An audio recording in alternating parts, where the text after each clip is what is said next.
What's good? Thank you for joining in to my channel. 2 pennies, 2 cents, the podcast. And I'm your man Nino.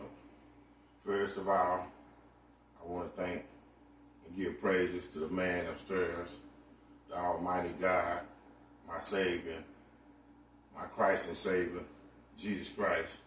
Thank Him for waking me up this morning. And thank Him for giving me air to breathe through my lungs.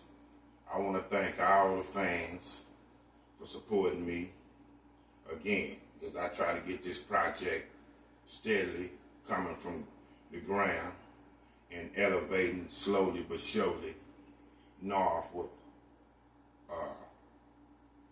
upward towards being a success, or even this relating to the fans and the many people, right now the few people that follow me, but hopefully the many people that have been following me. Fans, click that subscription button, click that like button, and please, I appreciate y'all, keep them subscriptions coming. As you know, I always tell you, I be out and about a lot from doing chores. And people have gravitated to me and begin to come up and know my face and know who I am. People that are young, people middle-aged, and people that are older. So I was approached and said, Mr. 2 pennies, Mr. 2 cents, we would like you to discuss this topic that they had heard on the radio. Why a parent get their kids, or why a parent would let their kids, daughter or son, grown, move back home if they were broke or lost their job. Parents might allow grown children to move back when they're struggling financially or lost their job due to a variety of things. Number 1, the family support and love, the desire to help. Many parents feel a strong sense of responsibility and love for their children and want to help them through different periods, even if it means temporarily adjusting their lives. Many parents, you know that old saying when it was like, whether a young man or a young woman get grown, 18 to 21, it's time to move out. It's time to get on your own. A lot of time when your parents are bringing you up through the baby years, through the adolescent years, they are molding you to get out on your own, and that's cool. But a lot of parents take that title and that label, parents for life. They don't mind you being at home, especially if you give the effort to go out, and we know stumbling blocks will happen. Shortcomings will occur. All of a sudden, you could be going down a road of success, and then in the blink of an eye, something can happen, where it's layoffs, where if companies or jobs want to cut back, whereas something that's out of the ordinary happen that you can't control, and you lose your job. But it's still parents that are parents from the day they birth you until the day you leave. So of course, they would rather you come back home, start over if you have now fell off the bandwagon, get it back right, and go through the process of trying to come back up at their house or home. So they would rather you come back home, even if it means adjusting to that. A sense of family unit. That's one of the second characteristics. A lot of parents love to keep a close family knit. So you can have the husband, you can have the wife, but they don't mind if their kids are still at home, if they're over 20, sometime in their 30s, sometime even in their 40s. Now, parents, I believe it's a difference when it comes from a young man to a young female. I believe it would be more leniency. Parents would be more lenient on a young female or a female staying at home than a man staying home. For instance, a female can come back and possibly get the old room that she had. Say your parents have a 3 or 4 bedroom a house, a home, a casa. I think the young female or the young woman can come back and get her room. No time constraints on it. No sense of urgency to push you out. Whereas the young man come back, he might just have to take a little time sleeping on the couch or sleeping on the sofa. And from the father, especially to the mother, the young man is constantly told, and it's put in his mind that this is only temporary. We're going to give you time to get your stuff together, but we appreciate that you get out and show much effort to get your stuff together and get back on your own. Number 3, shielding from hardships. Some parents might feel compelled to help their children avoid hardships, even if it means temporarily supporting them financially or housing them. A lot of parents that will shield you from hardship, see, that's what they was raised. You know, and I'm not just saying this to knock my race, but I'm going to have to speak something, and I'm going to keep it a buck with you. Seem like the African American race are more hard on their kids leaving the nest and then coming back, even if it is hardships. But, because I even you'll see the wealthy people. And maybe it's because they got money, but still, you'll see wealthy people let their kids fly away from the nest, and then while he's out there, or while they're out there in the tough world trying to make it, something hits them, and all of a sudden everything is not so bright. They can come back home and stay long as they want to. That's in the wealthy world. But shielding from hardships, I think a lot of times is how the parents was raised themselves. See, when they was growing up, through their eyes, that's how their mom and dad raised them. So a lot of time, people are just being repetitious. You know, they're being redundant. They practice and use methods and ways that they saw and was accustomed to as they was growing up. So shielding from hardships, some parents might feel compelled. I get it, because honestly, I have a son and my grandson. Them like my 2 kids that's close to me. And before, I don't care how upset I would be, before my child, I would let my son just sit out there and be going through a medication or going through a lot of hardships and almost homeless, especially with my grandson. They could move in with me. Now, I know at times it's not going to be happy, and it's going to be problems, and at times it's going to be probably sometimes getting hot around the collar or disagreements. But I would rather them move in with me. There would be a less strain on my brain, or that would ease my mind, than them out there trying to mix it up and make it and can't catch a break again and struggling beyond where they cannot even come back. Just to prove a point. Because I believe a lot of time parents do these things and they're calling it tough love. But sometimes tough love can hurt you more than just going ahead and helping people out. Yeah, you tough love, but if a child has been doing good for a long time, whereas being out, taking care of themselves, they're very responsible. They're not the type of child that will mooch off their parents. If something all of a sudden pops up, then don't be so critical of them. Help them, because everybody needs some help.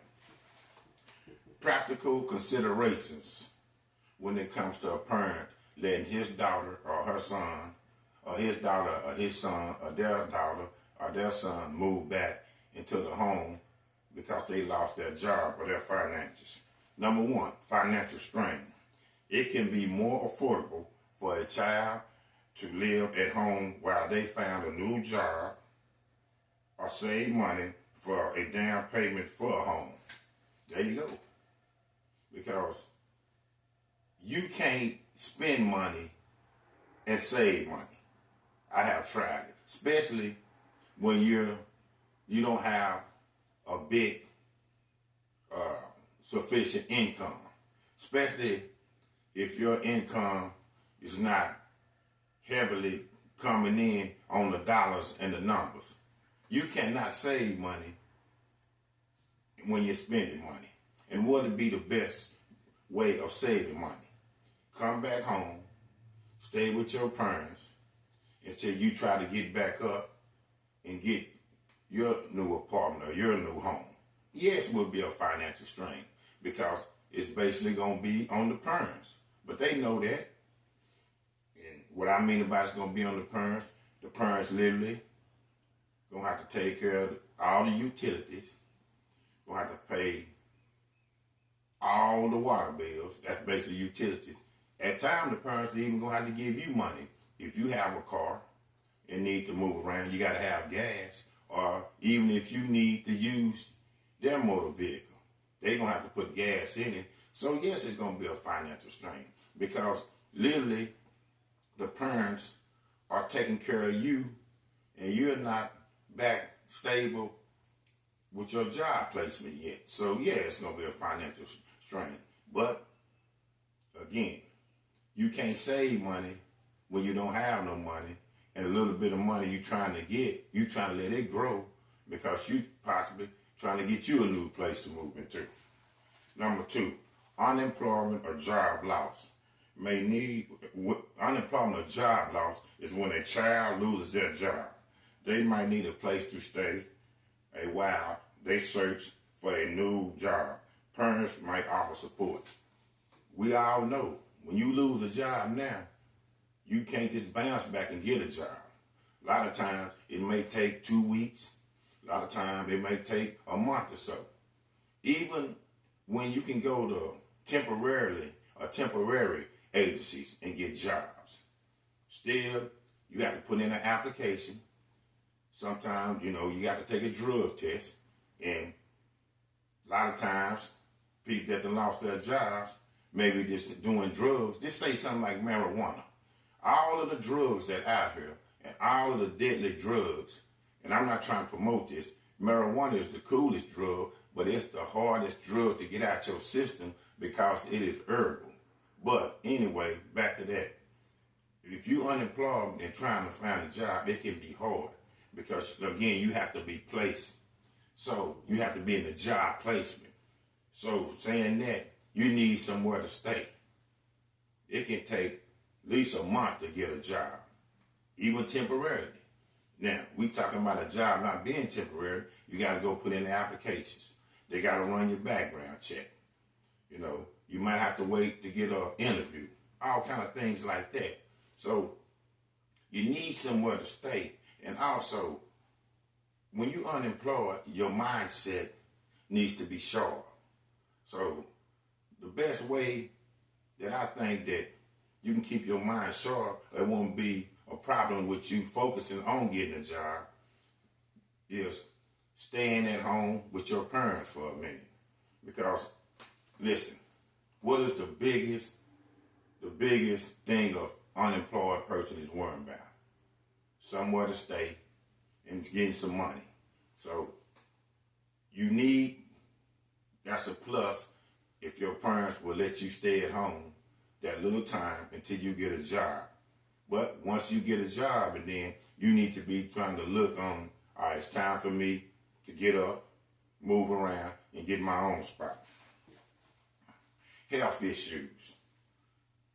If a female or male has to move back home because they lost their job or their finances because they have health issues. If a child has health issues that require extra support, returning home might provide a more stable and supportive employment. Well, now, if they have health issues, a lot of times, yeah, because we're talking about health issues like, what if they're real sickly? What if they in a wheelchair? Health issues can be like, say, an elderly lady, that have caseworkers come by and check on them. I have them little old nurses that come check on them, one or two times a week. So you need to move back home because simply fact, if you have health issues, how you going to be able to stay at home but still got to continue with paying your bills? Because them bills are not going to stop. I don't care what kind of health issues you're on. Most of the time, I'm thinking, if a person has health issues, then they're going to have to get on some kind of supplementary income, which means get a check once a month. And a lot of times we know from SSI to SSDI to all them checks, that's just enough money to pay your bills. So, of course, you have to move back home. But other than that, if you have health issues, you can't go to work when your health is bad or when your health is declining. Now, we're talking about serious health issues. That's what I'm talking about. Because people go to work and deal with blood pressure. People go to work and deal with things like blood pressure and them kind of things all the time. They might have things that just pop up, that medication that you can go to the pharmacy and get. But I'm talking about a serious health issue is where you have to move back home, or if it's getting that bad, then you have to be placed in a home and be looked after almost every day to every other day. That deals with health issues. A lot of people, a lot of kids like to return back home because they want to return to school. Okay, they'll get a job, but we know schooling, and we talking about universities, colleges, are so high. I believe HBCUs to Power 5, Division I universities, probably the minimum, a 4-year ride, or 4-year, probably a minimum of this every year paying tuition is $40,000 to $50,000. I'm talking about this paying, that's a semester, $40,000 to $50,000. I know a university in my hometown 2 years ago, it was $40,000 to $50,000 a semester. We're not talking about a 4-year ride. We're talking about a semester. So the job that you're getting as the young male or the young female, you need to take all that money and be able to save it. That's why you have to move back home with your parents. You can't save the sufficient amount of money trying to go to college, and you're paying your rent, you're paying your utilities. Say you got a kid, you're paying your daycare. If you have a child and you're trying to move back home, you and the child need to move back home. So see, the parents are taking on a big responsibility. Because again, if we're talking about going back to school, HBCU or a Power 5, even if you're going to online schooling, maybe a little nursing school, it's going to take money.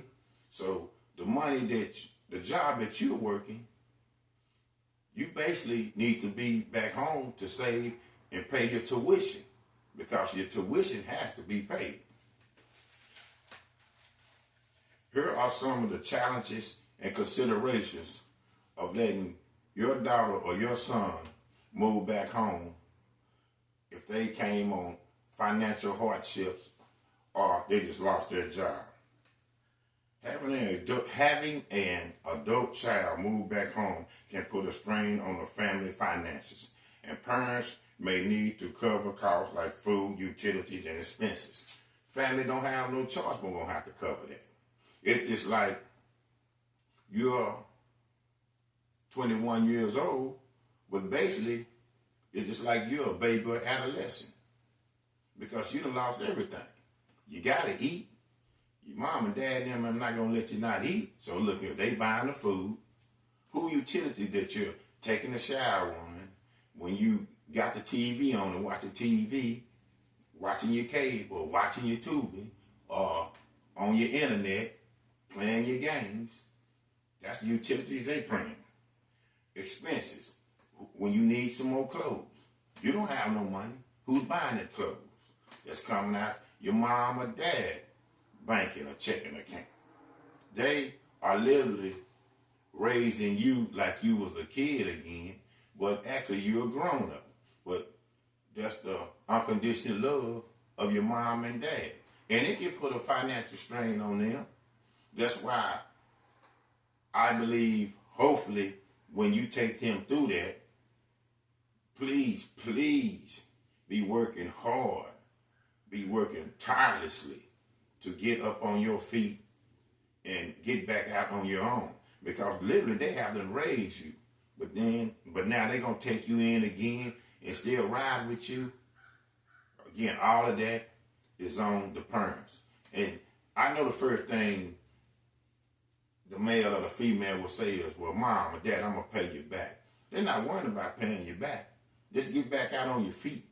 Because they love you. They're going to do that. The best reward they can see is they done went through that, or you done went through that. They done went through this again with you. Now, get back on your feet, stand up strong, and handle yours. And that can be the best reward. Because you never can pay your mom and dad back all for what they did for you. I don't care how much money you can give them. You never can pay it back because it's bigger than the money. It's bigger than the money. It's emotionally, it's spiritually, yeah, it's financially, but it's bigger than the money. Enabling versus empowering. Parents may unintentionally enable their adult children by providing them with a free place to stay that can prevent them becoming self-sufficient. Well, that's true too then. Because now you have a child that basically just went out to the world, tried to mix it up, and now they can't handle it. Now, the parents, again, unintentionally, just being the solid component they are, trying to just help their kids, let them come back home till they get back on their feet. But now he or she hasn't took that lazy, has took that mooching road, want to be a moocher, and now they don't want to get out and get it on their own no more. They want to lay at home on their parents. That's enabling. You empower your children by building them up, by promoting greatness, by promoting strength. But like I say, a lot of kids then got out there, talk that good talk, they can handle this cruel, raw world, but they can't. Now they want to get back home and mooch off with mom and dad and take them to things. And even if your kid gets back home and you are somewhat enabling, kids, get out and get a job. Help mom and dad. You know, just don't be at home sitting around. Even if you come to them and you have a job and you offer to pay them and they say no, still offer to pay them. Get out and do something. Because if you back home and you're staying with them, through their eyes, they see, well, at least he's trying. He will get a job. But a lot of kids will just move back home and they'll become under that enable category, and they just don't want to do nothing. They just want to still just ride off mom and dad. Especially if mom and dad have did good as far as working, as far as saving their money, as far as got money in the bank.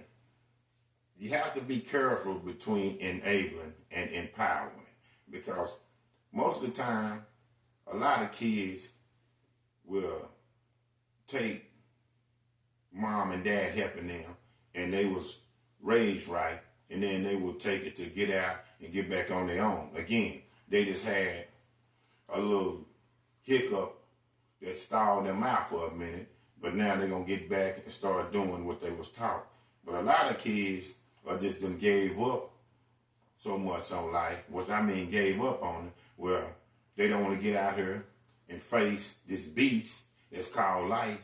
And so once they get back home, they're just going to ride off on mom or dad. And you have to watch out. You have to be very careful about that. Potential for conflict. Living with your parents, again, can sometimes lead to conflicts, disagreements, and there may be different expectations and lifestyle.